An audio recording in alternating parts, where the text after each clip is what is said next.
नमस्ते आप सभी को। जनता सरकार मोर्चा से मैं देवेंद्र बल्हारा और आज किसान भाइयों के लिए, पूरे देश के जो किसान हैं उन सब के लिए एक बहुत ही महत्वपूर्ण सेशन हम लोग करने वाले हैं। मेरे साथ में जो आपको दिखाई दे रहे हैं ये विष्णुदेव गोराय जी हैं, जो बोकारो झारखंड से हैं। बेसिकली इस पूरी यात्रा में हमें बहुत तरह के लोग मिले जो जैविक कृषि पर बात करते हुए नज़र आए। और हमें तो देखो, मैं तो क्योंकि एजुकेशन पे काम करता हूँ तो मुझे बहुत ज़्यादा ज्ञान नहीं था। तो जिसने कहा हम इस पे काम करते हैं, हमने कह दिया ये काम करते हैं। बाद में पता चलता है कि वो काम वाम कुछ नहीं करते हैं। फिर दूसरे ने कहा, फिर तीसरे ने कहा, फिर चौथे ने कहा, तो अभी इन्होंने कहा है। तो अभी हम इनको देख लेते हैं। जो अनुभवी किसान हैं उनको इनकी बात समझ में कैसे आएगी, अपने कमेंट बॉक्स में लिखना है।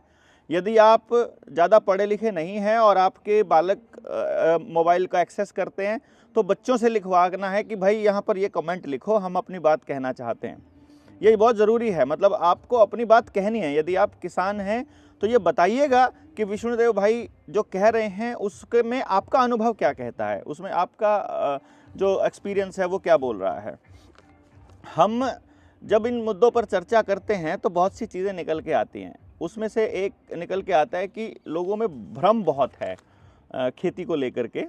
कुछ लोगों का मानना है कि यदि आप यूरिया, पेस्टिसाइड और ये सरकार के दिए हुए, कंपनियों के दिए हुए केमिकल्स इस्तेमाल नहीं करोगे तो कुछ बात नहीं बनेगी, मतलब आपका पैदावार नहीं होगी। कुछ लोगों का मानना है कि इसके अलावा भी इसकी पूर्ति की जा सकती है।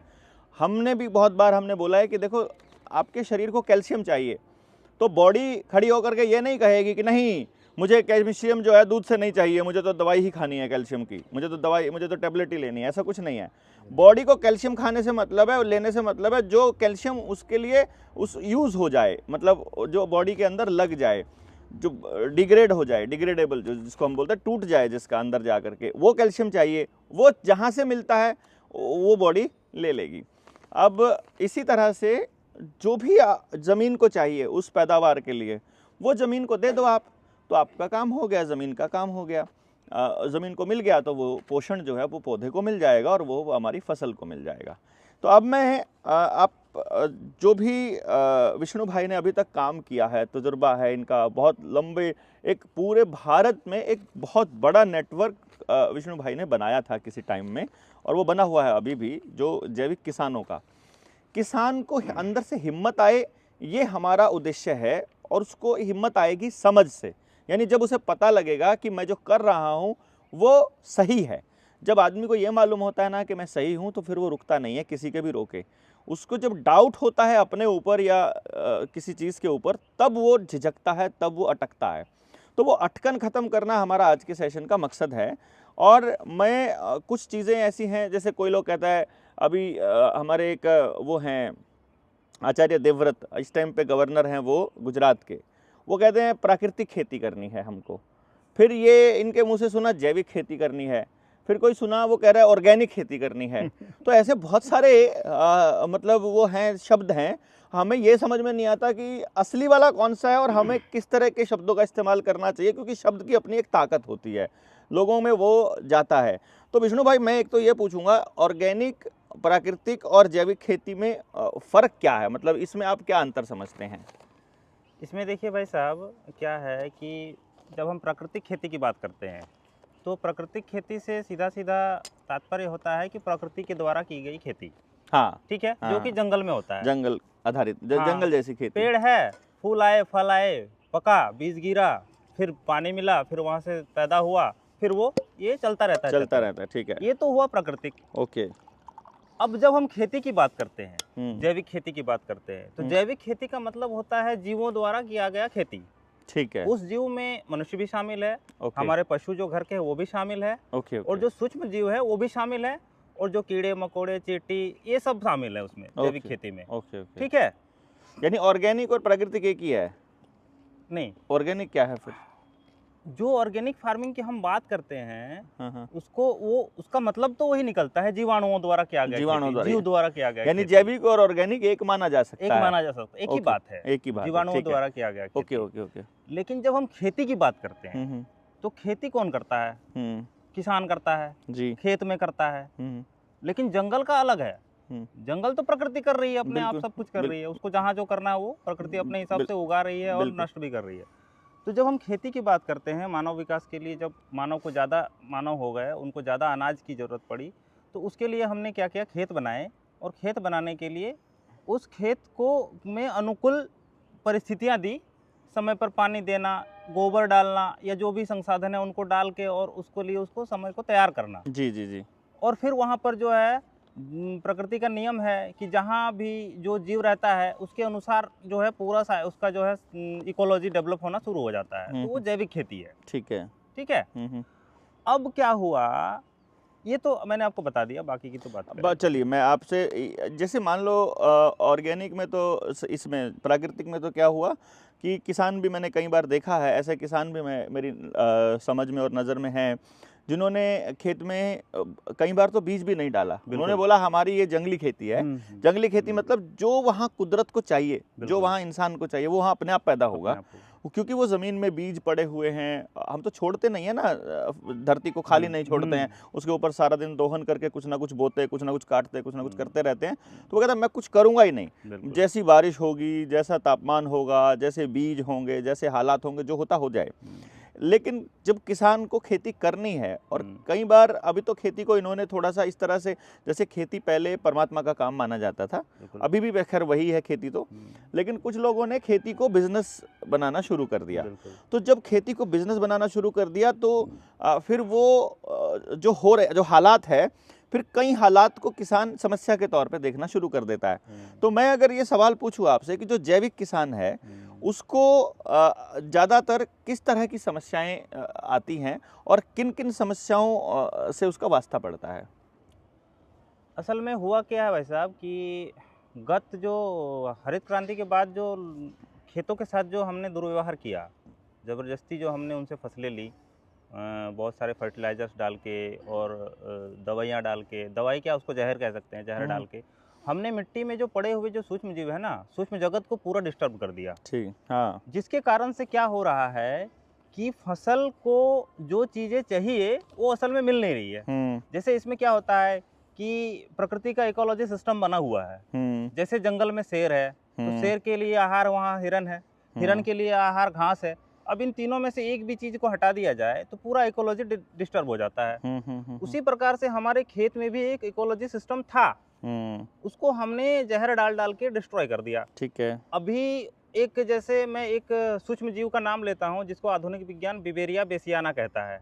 बिबेरिया बेसियाना, ठीक है। उसका काम क्या है, वो लार्वा जैसे कुछ कीट हैं जो शाकाहारी हैं। ओके। तो जो शाकाहारी कीट होते हैं वो किसान के दोस्त होते हैं, ये दुश्मन होते हैं। दुश्मन, हाँ, वो क्योंकि उसकी फसल खा जाएंगे, फसल खाएंगे, हाँ, फसल शाकाहारी है। हाँ। तो उसके लिए हमें क्या करना पड़ेगा, शेर पालना पड़ेगा। हाँ। जैसे आपके घर में कुत्ता परेशान कर रहा है तो शेर पाल लो, हाँ। बिल्ली परेशान कर रही है तो कुत्ता बांध दो। ठीक है बात। तो उसी प्रकार से हमारे खेत में जो बिबेरिया बेसियाना नाम का जो मांसाहारी जीव था वो था, हाँ। उसको हमने मार दिया। हाँ। अब जब मार दिया तो कीड़े आ रहे हैं तो उसको हमें कीड़े को अपने हाथ से मारना पड़ रहा है। हाँ, अदरवाइज वो कीड़ा जो है वो उसको खाता था। हाँ, मतलब क्या था, प्रकृति के अंदर क्या है कि एक फसल है, वो प्रकृति कहती है कि इसको भी खाने का हक है, उसको भी खाने का हक है, उसको भी खाने का हक है।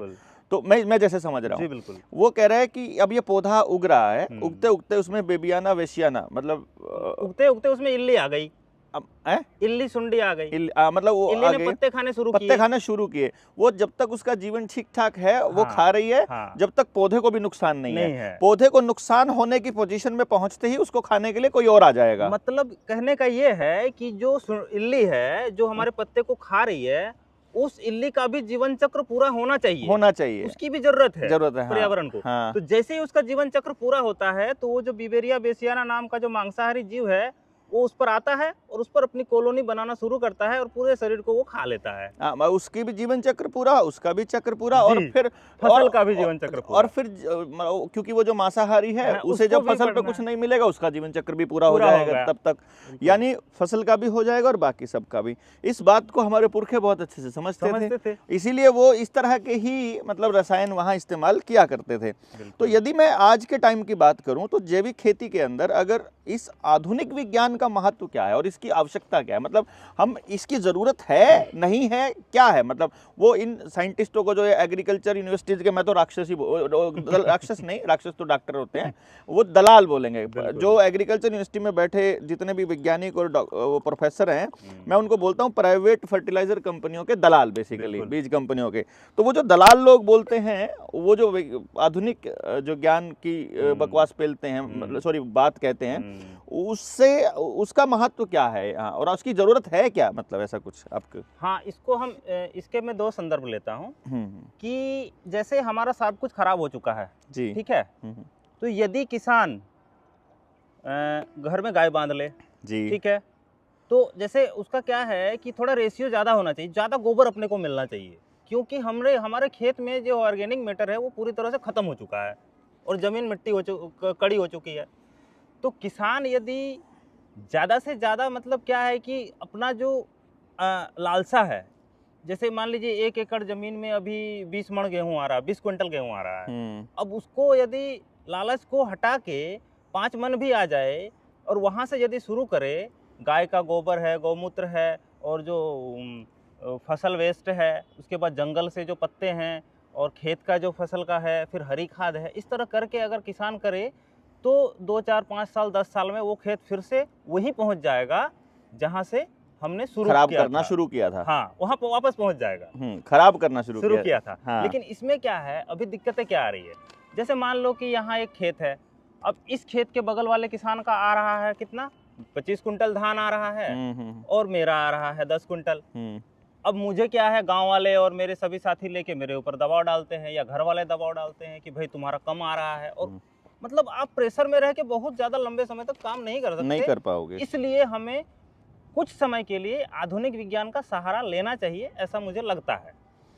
या इसके अलावा इसमें मैं ऐसे समझता हूँ कि आधुनिक विज्ञान का सहारा इन द सेंस, वो ऐसे करके आप कहना चाह रहे हो कि बहुत ज़्यादा ड्रिंक करने वाला आदमी, यानी क्योंकि हमने खेती को, ज़मीन को नशेड़ी बना दिया, वो नशा जो केमिकल्स के द्वारा दिया जाता है जी। बहुत ज़्यादा दारू पीने वाला आदमी अचानक से दारू छोड़ने की बात करे, ठीक है, तो उसको पैरालाइज होने का खतरा रहता है। तो उसे डॉक्टर कहता है, मतलब जो भी बंदा सलाह देने वाला है वो कहता है कि तुम ऐसा करो, अभी धीरे धीरे कम करो, एकदम से मत छोड़ना, पहले थोड़े मतलब अपना मतलब एक्सरसाइज शुरू करो, उधर से छोड़ना शुरू करो, अंदर से अपने आप आवाज़ आएगी कि अब बिल्कुल छोड़ देना है।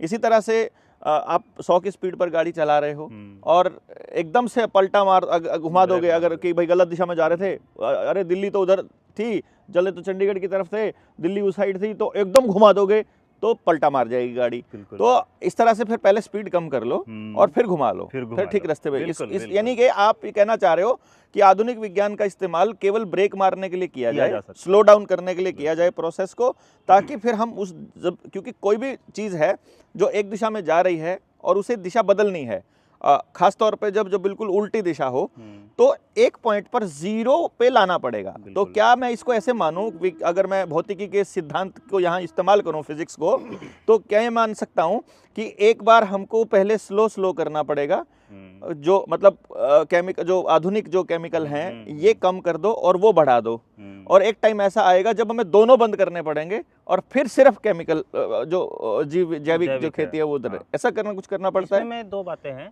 इसमें दो बातें निकल के सामने आ रही, जैसे कि आपने शराब वाला जो बताया, तो जैसे मान लो डीएपी यूरिया किसान डाल रहा है, तो इसमें एक बात ये निकल के आ रही है कि आप 2 बोरी की जगह आधी बोरी से 1 क्वार्टर से 100 ग्राम ऐसे करके कम करना। और यदि किसान को उसी यूरिया डीएपी का बराबर का जैविक में विकल्प मिल जाए, आधुनिक बना, यानी उससे जो नाइट्रोजन मिल रहा है वो नाइट्रोजन मिल रहा है, बात खत्म। तो फिर आपको एकदम भी छोड़ सकते हैं, मतलब दोनों आपके पास संसाधन उपलब्ध हैं। पर इसमें मैं है कुछ ऐसी बातें, क्योंकि जमीन को तो नाइट्रोजन चाहिए, उसे कहाँ से मिल रहा है उससे कोई फर्क नहीं पड़ता है। उसको ये फर्क नहीं पड़ता है कि उसमें आपने बाजार से लाकर खाद डाली थी या आपने हरा चारा उसके अंदर किया था। उसको वसा चाहिए, उसको फाइबर चाहिए, तो उसको क्या मतलब है कि फाइबर उसको केमिकल से दे रहे हो कि जैविक किसी पौधे को वहीं पर बो दिया हमने और उसको काट दिया। तो इसलिए क्या है कि मतलब हमको जो मैं समझा इससे वो ये समझ में आया कि किसान को इस बात की समझ होना जरूरी है कि जमीन को क्या चाहिए। बिल्कुल, मतलब अगर जमीन को क्या चाहिए वो समझ आ गया तो उसे क्या देना है वो समझ आ जाएगा। जो देना है वो कहाँ कहाँ से मिलता है ये समझ लेना है कि भैया ये वाली चीज़ हमको केमिकल से मिलती है जो हमको फर्टिलाइजर कंपनियां देती हैं, अब ये वाली चीज़ हमको दूसरी बाजार में जैविक मिलती है, और तीसरी चीज़ ऐसी है जो बाजार की जाने की जरूरत नहीं पड़ेगी, वो गाय से मिलती है या लस्सी से मिलती है या गोबर से मिलती है या उपले से मिलती है या राख से मिलती है या किससे मिलती है। उसको सिर्फ ये समझ में आ जाए कि भाई प्रोटीन खाली ये मांस से नहीं मिलता। मैं अभी बेटा मेरा टेनिस खेलता था तो कोच ने एक दिन, फिटनेस वाले कोच आए तो उन्होंने मुझे मतलब उन बच्चों को बुलाया, बैठा के समझाया कि देखो घी नहीं खाना है और मतलब जो है जितना हो सके आपको रोज शाम को चिकन जो है दूसरे तीसरे दिन खा लेना है और डेली अंडा खाना है। तो वो इसको ऐसा बता रहे हैं। तो मैं जैसे कई दिनों के बाद जाता हूँ घर पे, मैं गया घर जा करके मेरे को क्या होता है, फर्स्ट एक्सप्रेशन में मुझे लगता है कि भाई विनी को क्या हुआ। तो मैंने उसकी माँ से पूछा, बोला वो जो कोच आए थे फिटनेस के उन्होंने ये कहा है। मैंने कहा उस गधे को कोई ये समझाए कि भाई तुमको वसा चाहिए, तुमको प्रोटीन चाहिए। मान लो चिकन जो है वो अल्टरनेट क्यों है चने के मुकाबले, कि चिकन में जो 200 ग्राम में मिल जाता है जितना, वो उसमें 400 ग्राम में या 300 ग्राम में मिलता है, मतलब वो ज़्यादा खाना पड़ता है, इतना ये तो है ना। तो जब हमको वही चीज़ हमारी दाल से मिल रही है, हमारे उससे चने से मिल रही है, तो फिर मुझे उसको मतलब वो चीज़ खाने की ज़रूरत क्या है, कुछ नहीं। मतलब तो फिर कहता है कि घी नहीं खाना। अरे उस कैसा फिटनेस कोच है, सबको एक सिलेबस पढ़ा दिया, उसका शरीर यार किस वात का शरीर है कि पित्त का है कि कफ का है, वात के शरीर को चिकनाई चाहिए होती है, उसको कौन समझाएगा। इसको घी के बिना तो ये वैसे ही मर जाएगा। ओमेगा 3 अपने अखरोट में है जब, तो उसको मच्छी खाने की जरूरत क्या है? जब उसके गाय के घी में ओमेगा 3 ऑलरेडी होता है बिलोने वाले में, तो उसको मच्छी खाने की जरूरत क्या है? तो खिलाड़ी को जो जो चीज़ चाहिए होती है वो मतलब हमको ओमेगा 3 से मतलब है ना, मच्छी वाला ओमेगा 3 खाएं ये तो कोई ज़रूरी नहीं होता ना। तो एंड जब वो चेंज किया उसी टाइम फिर चेहरे की रौनक जो है दोबारा से विनी की वो फिर से वापस लौटनी शुरू हो गई, वरना अदरवाइज हमें एक बार लगा था कि ये बीमार होने लगा है बेसिकली उनकी बात मान करके। तो दैट इज़ वाई मैं आपको ये कहना चाह रहा हूँ कि हमारी ज़मीन आपसे कभी नहीं कहेगी कि ये आप कहाँ से दे रहे हो, उसको वो चीज़ लेने से मतलब है। तो मैं अभी अगर ये कहूँ कि भाई जैविक खेती के बहुत सारे फार्मूले हैं और बताते हैं ऐसे करना चाहिए वो करना चाहिए, तो सवाल ये आता है कि जो जैविक खेती के फार्मूले हैं वो आज के टाइम पर कितने रेलेवेंट हैं, कितने प्रासंगिक हैं और कितने उपयोगी हैं? इसका तो मैं एक ही जवाब दूंगा सीधे शब्दों में कि जितने भी फार्मूले बाजार में उपलब्ध हैं, मतलब समाज में उपलब्ध हैं, तो जब तक किसान उसको खुद करके नहीं देखता ना, तब तक उसे पता नहीं चलेगा। ठीक है, तो आपने लगभग अपने जीवन में आपको खेती पर काम करते हुए कितना अरसा हो गया? मैं 2016 से कर रहा हूँ। 16 से कर रहे हैं, तो 9 साल आपको होने को हैं। तो इस 9 साल में आपने लगभग कितने किसानों से रूबरू हुए होंगे आप आज तक? मैं पूरे देश भर में लगभग मेरे से 3,500 किसान सीधे जुड़े हुए हैं। जो 3,500 किसान जुड़े, उनमें से कुछ किसानों ने जो आपने फॉर्मूले बताए वो प्रैक्टिकल करके वेरीफाई भी किया कुछ किसानों ने? हाँ, इसमें क्या होता है, इसमें 2-3 तरह की बातें निकल के सामने आती है। एक तो पहला है कि हर फार्मूला हर जगह के लिए नहीं है। हाँ। वातावरण सबका अलग है। मतलब हर शरीर के लिए हर भोजन नहीं है, हर शरीर के लिए हर दवाई नहीं है। इसी तरह हर फार्मूला हर जमीन के लिए नहीं है। बिल्कुल। हाँ। क्योंकि कौन सा जमीन किस स्टेज में है ये किसी को पता नहीं है। हाँ। मैं यहाँ से बैठ के कैसे कह सकता हूँ कि गुजरात में जो है रजनीश पटेल जी का जमीन कैसा है? ठीक है, वहां जाके भी मैं नहीं समझ सकता। हाँ। फिर मुझे खुद खेती करके खुद वहाँ खेती करके देखना पड़ेगा। तो फिर किसान क्या करता है, किसान जब इसमें 2-3 चीजें वो मतलब क्या है कि आपकी वीडियो सुन के हाँ। आप झारखंड में बैठे ऐसे खेती कर रहे हो, वो कोई वीडियो देख करके यूट्यूब पे और अपने गाँव में खेती चालू कर देगा और सारा कचरा कर लेगा और कहेगा कि भाई इसने सत्यानाश करवा दिया। बिल्कुल। तो हमने भाई साहब, मैं आपको बताता हूँ, हमने शुरुआत में क्या करा, हमने 10-10, 15-15 अच्छे फार्मूले दिए किसानों को। ठीक है, किसी किसान के क्या हो गया, बहुत अच्छा हो गया, किसी किसान के फार्मूले लगे ही नहीं। हाँ। अब क्या करें? तो ये स्थिति होती है। इसमें एक और बात निकल के आती है कि जैसे मान लीजिए किसी किसान बंधु ने हमसे 10 फार्मूले लिए। अब मैं जब उस किसान बंधु के घर पे गया, मतलब मेरे ये प्रश्न उठते थे कि भाई किसान को सक्सेस क्यों नहीं मिल रहा है। तो 2021 में मैं घर से निकला, ऐसे ही निकल पड़ा और एक किसान के यहाँ पहुँच गया, उत्तर प्रदेश में बहराइच। तो मैंने देखा उसके खेत में पूरा बिखरा पड़ा है, उसने 2-3 फार्मूले बना रखे हैं और उसमें से दुर्गंध आ रहा है। मतलब वो डाल नहीं पा रहा, उसके पास टाइम ही नहीं है। हाँ। समय ही नहीं है। 3 फार्मूले बनाए, उसमें से एक डाला, दूसरा खराब हो गया, तीसरा आधा अधूरा पड़ा है, और मैंने 10 बताए थे उसे। तो आप सोचो कि किसान के पास इतना समय भी नहीं है कि वो बहुत सारे फार्मूलों का यूज करे ना। इसको मैं ऐसे भी लेके चलता हूँ कि छोटा परिवार सुखी परिवार का जो नारा था, जो पूरे भारतीय परिवार को तोड़ने के लिए था बेसिकली, मैं वहाँ से ये समझ आया कि उस नारे से घर में काम करने वाले लोगों की संख्या घट गई। 100%। लोग घर से बाहर निकले पढ़ने के लिए, नौकरी के लिए, 12-12 हज़ार की, 10-10 हज़ार की नौकरी करना उनको मंजूर है, अपने खेत में खुद के काम में मेहनत करके करना मंजूर नहीं है। जिसकी वजह से काम करने वाले हाथ कम हो गए और आदमी मशीनों के ऊपर डिपेंडेंट हो गया, निर्भर हो गया।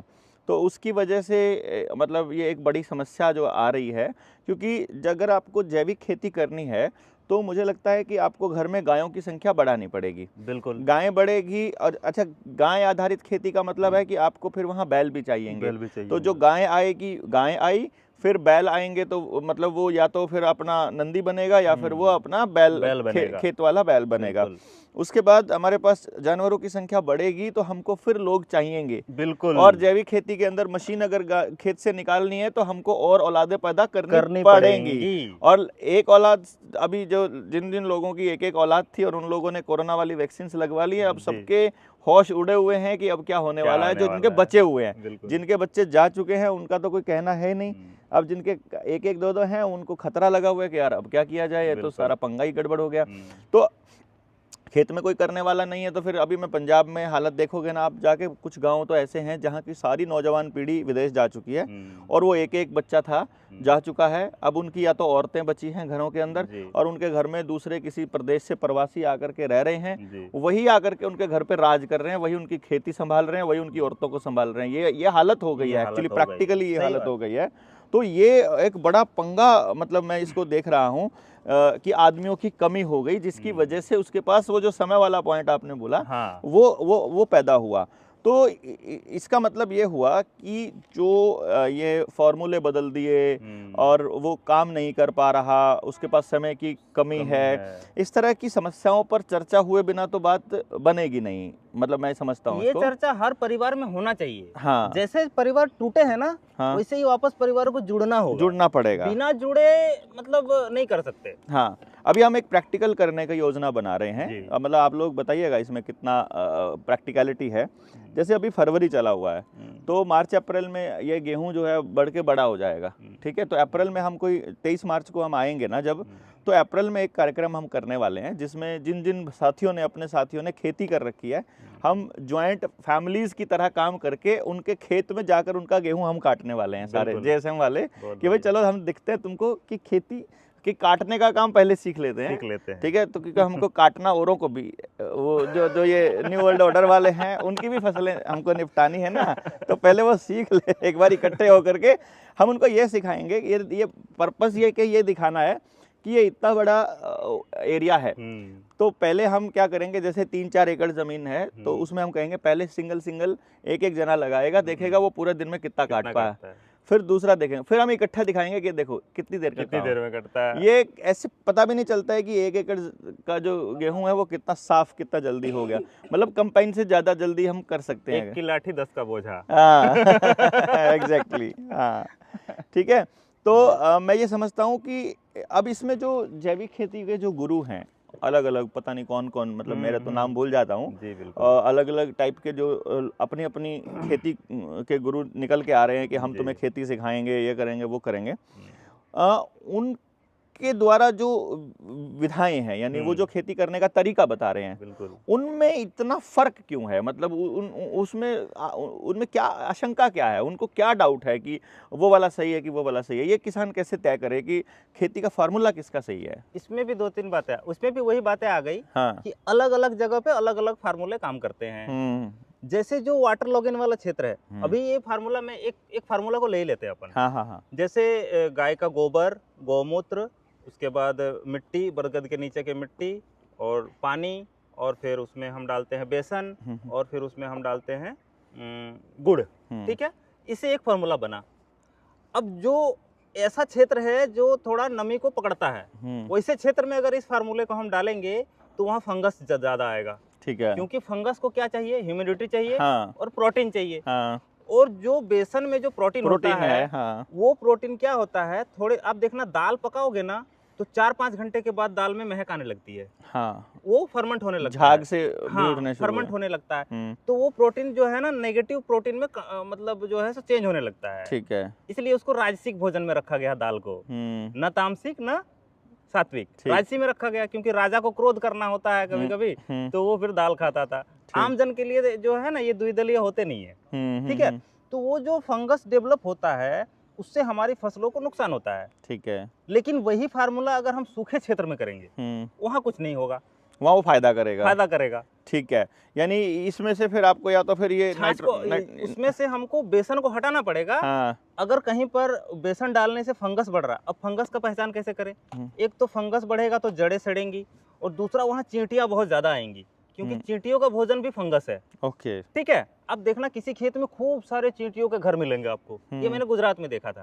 एक भाई ने यही वाला फार्मूला अपनाया और उसके पूरे खेत में चींटियों का पूरा अंबार लगा था। फिर मैंने पूछा उनसे कि आपने कौन सा फार्मूला, तो उन्होंने यही वाला बताया। मैंने बोला भैया इसमें से आप बेसन हटा दो और बेसन की जगह दही या छाछ डाल दो।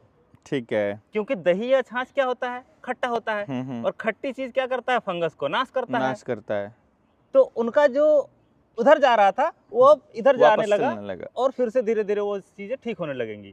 तो ये इसलिए होता है क्योंकि लोग समझ नहीं पाते हैं, और हमारे यानी सारा पंगा जो है वो समझ का है। यानी कहने का मतलब है कि आपको जो फार्मूला है उसका काम समझ में आ जाए, जो जमीन है उसकी जरूरत समझ में आ जाए, उन दोनों के मिलन से क्या होने वाला है वो समझ में आ जाए, तो किस जगह पर किस तरह की चीजों की जरूरत है वो तय किया जा सकता है बड़े आसानी से। इसमें एक और बात मैं जोड़ना चाहूंगा कि मतलब परिवर्तन है ना वो निरंतर होना चाहिए। हाँ। किसान के हाथों भी परिवर्तन होना चाहिए। यदि किसी जैविक गुरु ने कोई फार्मूला बताया है तो उसमें से कम बेसी करके भी किसान को देखना चाहिए और समझना चाहिए कि इसमें कौन सी कमी या कौन सी बेसी है जिसके कारण से मेरे ये गड़बड़ हो रही है या ज्यादा अच्छा हो रहा है। ठीक बात। तो मतलब इसमें परिवर्तन होते रहना चाहिए, मुझे ऐसा लगता है। तो इस सारे के सारे जो इस पूरी की पूरी जो प्रक्रिया है इसमें जीवाणु कल्चर की क्या भूमिका है? हाँ, इसमें क्या है कि जैसे हमारा तो सब कुछ खराब हो चुका है, जमीन में से जीवाणु लगभग खत्म हो चुके हैं, थोड़े बहुत बचे हैं। अब 1 एकड़ जमीन में जो 6 इंच की जो मिट्टी होती है, जो जिसमें सारा जो पोषक तत्व रहता है और जड़ वहां से लेता है, तो इस 6 इंच की मिट्टी को यदि तौला जाए तो मोटा मोटा हम मान के चलते हैं कि लगभग 70 से 80 टन मिट्टी वहां रहेगी 1 एकड़ में। 1 एकड़ में, ठीक है। 70 से 80 टन मिट्टी 1 एकड़ खेत में होगी।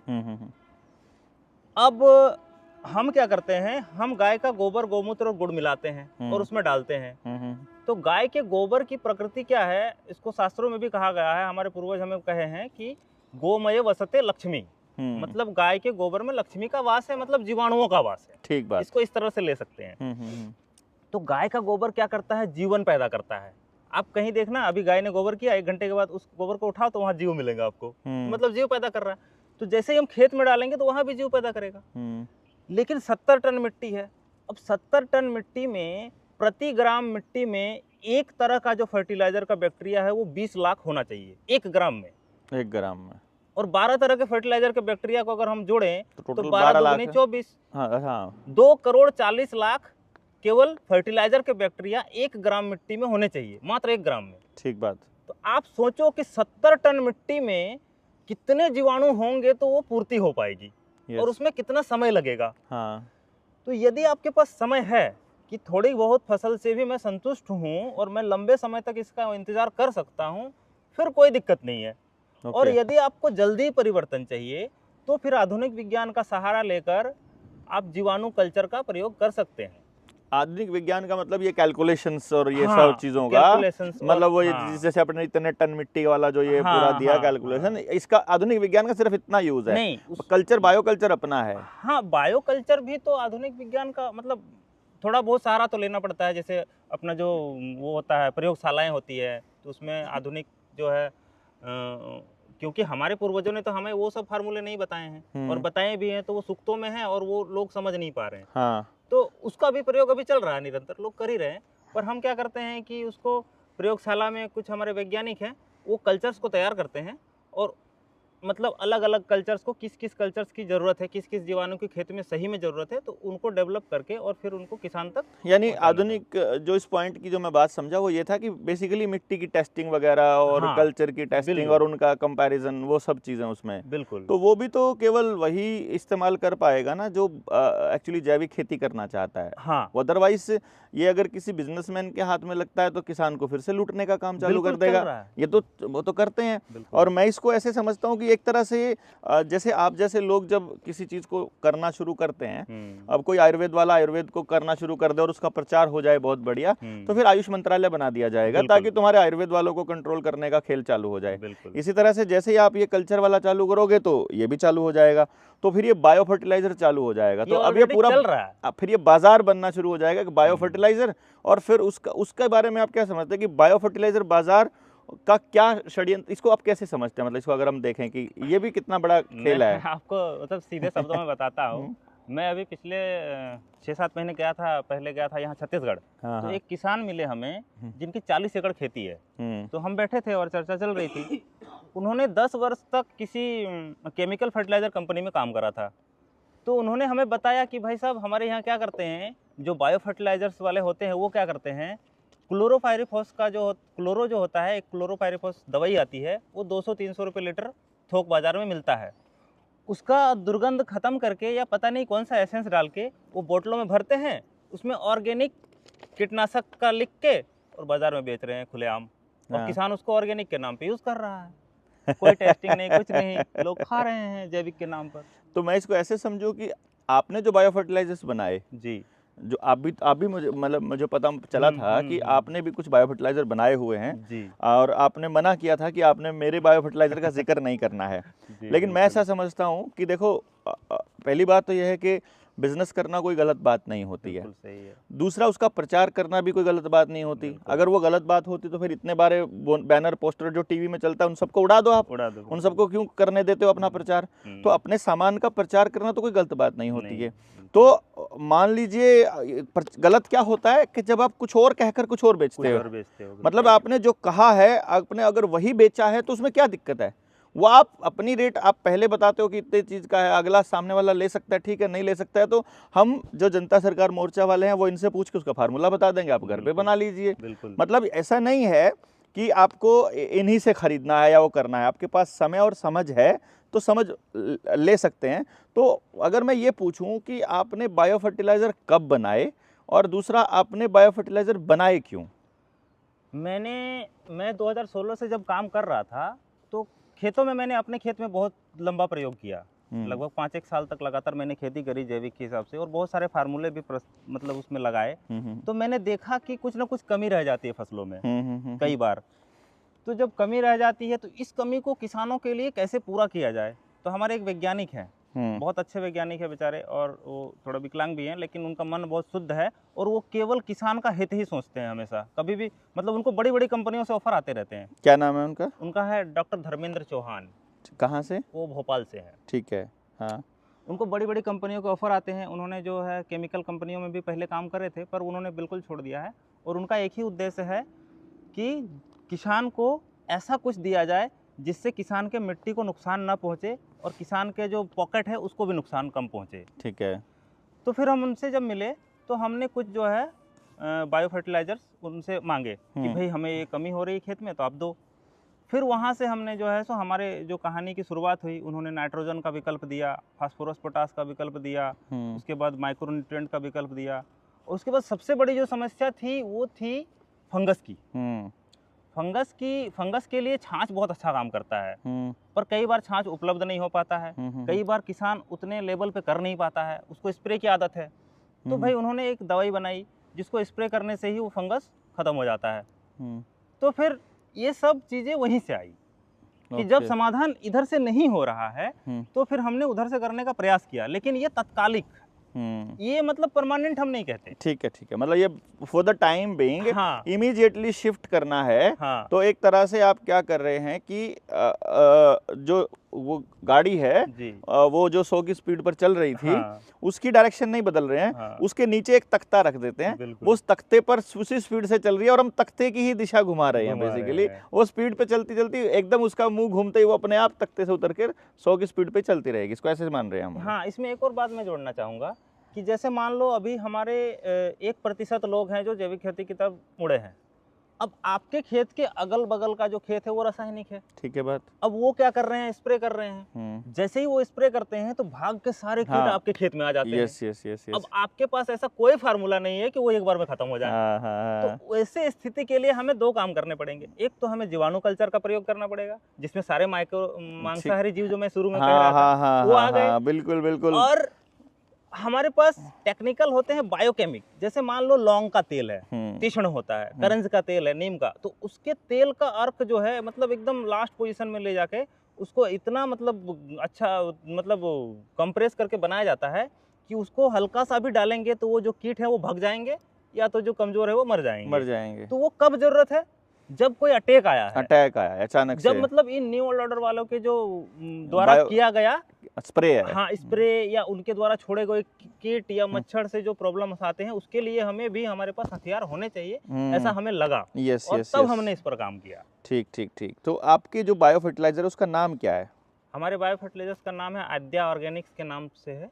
आद्या। हाँ, AADHYA। जी। आद्या। हाँ, आद्या। हाँ, इसका आद्या। हम दे देंगे आपको, वो हमारी वेबसाइट भी है, वहाँ पर पूरा हमारा दिया हुआ है सब ठीक कुछ। है, तो आपका लिंक जो है हम डिस्क्रिप्शन बॉक्स में भी जी, डाल देंगे और कैप्शन बिल्कुल। में भी डाल देंगे। जी, तो फिर इससे जो आपका प्रॉफिट होता है, क्योंकि मैं जितना आपको देख पाया अभी जी। जनता सरकार मोर्चा में जुड़े हुए आपको लंबा अरसा हो गया, जी, तो आप एक एक हफ्ते की ट्रेनिंग, अभी आपने शिमला वाली ट्रेनिंग ख़त्म की, जी, फिर आप अभी एक हफ्ता फिर यहाँ घूमने वाले हैं, जी, तो इससे मैं समझता हूँ कि आपने अपना पूरा जीवन किसानों के लिए दे दिया है। तो मैं तो समझ सकता हूँ कि ऐसे आदमी को तो कितना ही प्रॉफिट हो जाए, मैं तो उसको अच्छा ही मानता हूँ, लाभ ही मानता हूँ, बिल्कुल, समाज का लाभ ही होगा, बिल्कुल। क्योंकि समाज को देने वाले आदमी का लाभ होता है तो वो उस लाभ को बांटता रहता है। फिर भी मैं अगर आपसे कहूँ कि आपके भविष्य के उद्देश्य क्या आपने तय किए हुए हैं अपने आद्या फर्टिलाइजर या आपके अपने इस मिशन को लेकर के, और इसका लाभ आप कहाँ कहाँ खर्च करते हैं इसको? हम इसमें क्या करते हैं, इसमें भी 2-3 बातें हैं। पहला तो हम किसानों को बहुत अच्छा छूट देते हैं। दूसरा, उसमें से जो हमारे पास लाभ होता है, शुद्ध लाभ, उस शुद्ध लाभ को हम पूरी तरह से फिर उन्हीं के लिए खर्च करते हैं। जैसे हम जो लगातार ट्रेवल्स कर रहे हैं। हाँ। और आगे हमारा प्लान ये है, प्लान क्या, मैं तो किसान बंधुओं से वादा करता हूँ, वादा क्या करूँ, मतलब मेरा ये अंदर से है कि मेरे को कुछ भी नहीं चाहिए। मुझे बस 2 वक्त का भोजन, 2 जोड़ी कपड़े, और मेरा परिवार भूखा ना रहे और उनको कोई कमी ना हो, मोटा मोटा जो गांव में ज़रूरतें होती है वो पूर्ति हो जाए।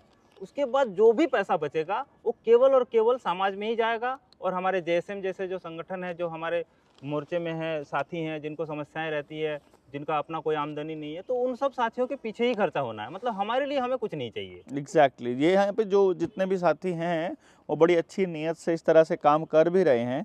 तो अगर मैं बाकी के फर्टिलाइजर्स के मुकाबले अगर आध्या का मुकाबला करने लगूं और मैं कहूं, तो सवाल ये है कि आध्या ही क्यों ज़रूरी है? हाँ, आध्या क्यों ज़रूरी है? भाई कोई और क्यों नहीं? मतलब हाँ, अगर मैं ये पूछूं भाई कहीं से भी ले लो, इसमें क्या है, वो तो आपका ही थोड़ी ना, तो ये तो हम तो अपना वो कर लेंगे। तो आप ये सवाल का जवाब आपसे चाहिए कि वो ही क्यों? वही इसलिए भाई साहब, क्योंकि हमने आध्या को केवल किसान के लिए बनाया है, और बाकी जितने भी लोग हैं ना, मैक्सिमम लोग क्या करते हैं, वो खुद के लिए बनाते हैं, प्रॉफिट के लिए। क्योंकि कोई भी बाजार में जब एक कंसेप्ट आता है तो उस कंसेप्ट को लेकर लोग क्या करते हैं कि कुछ करना शुरू करते हैं।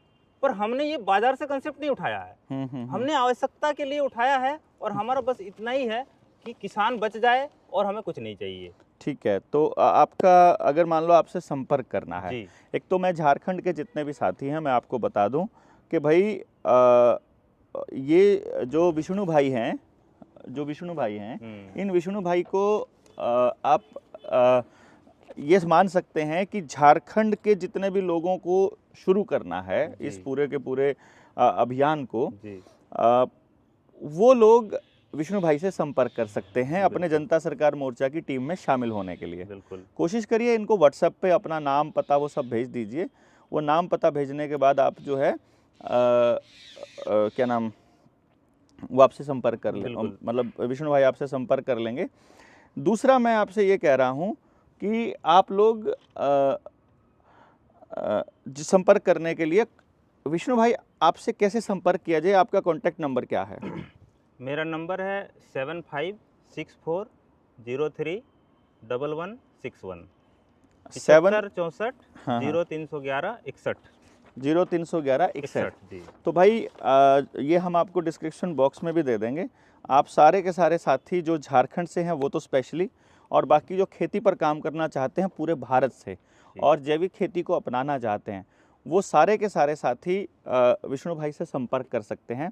और अभी हम लोग एक प्लान कर रहे हैं कि जनता सरकार मोर्चा के पूरे भारत से जुड़े हुए लोग प्लस और किसान जो इसको जानना चाहते हैं, इस जैविक खेती के कॉन्सेप्ट को अगर समझना चाहें और आपसे कोई ट्रेनिंग या कोई ऐसा कुछ लेना चाहें, तो वो कितने दिन की और कितने समय की ऐसी रहेगी कि बेसिक समझ या और अच्छी समझ वहाँ बन के निकले उन लोगों से, ताकि वो अपने सवाल पूछे, तो वो कितने समय की चाहिएगी अपने को? इसमें तो कम से कम मतलब 2 दिन तो लगातार चर्चा होनी चाहिए। 2 दिन का मतलब मैं मान के देखिए, 2 दिन में ऐसा होता है, पहले दिन दोपहर तक आते हैं और अगले दिन शाम दोपहर बाद निकल जाते हैं। बिल्कुल। तो मैं इसको ऐसे मानूं कि 3 दिन का ही सेशन इसको अगर हम लेके चले तो ज़्यादा इजीली हो पाएगा या नहीं?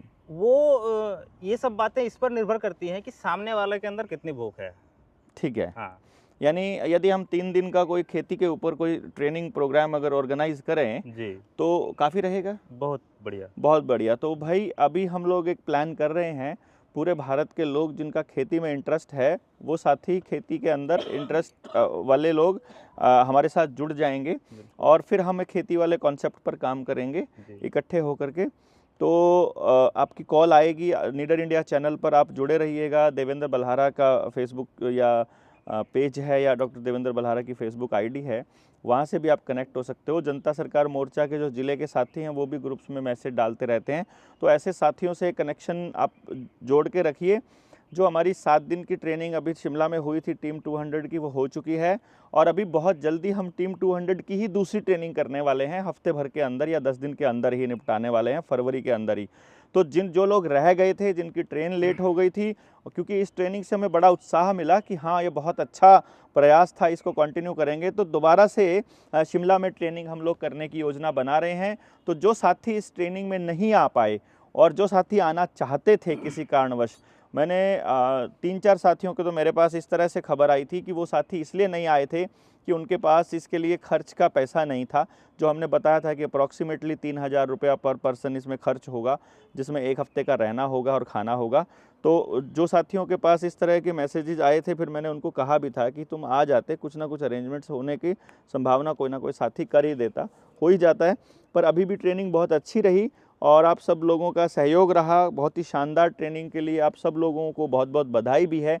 और सभी किसान साथियों से मेरा अनुरोध है कि जब भी आपको लगता है कि आप विष्णु भाई से संपर्क करना चाहते हैं, उनके बायो फर्टिलाइज़र्स को आप अपना कर देखना चाहते हैं, उनसे समझ पैदा करना चाहते हैं, तो जब तक इनकी ट्रेनिंग ना हो और आप अपना काम करना चाहते हैं, तो 8-10 किसानों को इकट्ठा करके, 10, 20, 50, 100 किसानों को आसपास के गाँव में इकट्ठा करके, 2-4 गाँव के लोग इकट्ठा होकर के इनको इन्वाइट भी कर सकते हैं। ये आपके पास आएंगे, आपको पूरा समझ भी दे करके जाएंगे। तो पूरे भारत में भ्रमण, इनका प्रवास इनका चलता रहता है। तो आप लोग जुड़ेंगे, इनसे जितना हो सके इनका फ़ायदा उठाएंगे, इनका इस्तेमाल करेंगे, ऐसा मेरा अनुमान है, ऐसा मेरा प्रयास भी है कि आप सब लोग एक दूसरे से कनेक्ट हों। जनता सरकार मोर्चा यही काम कर रहा है। तो आप सब साथी जुड़े, इसके लिए बहुत बहुत धन्यवाद। आप सबको नमस्ते, जय हिंद। जय हिंद।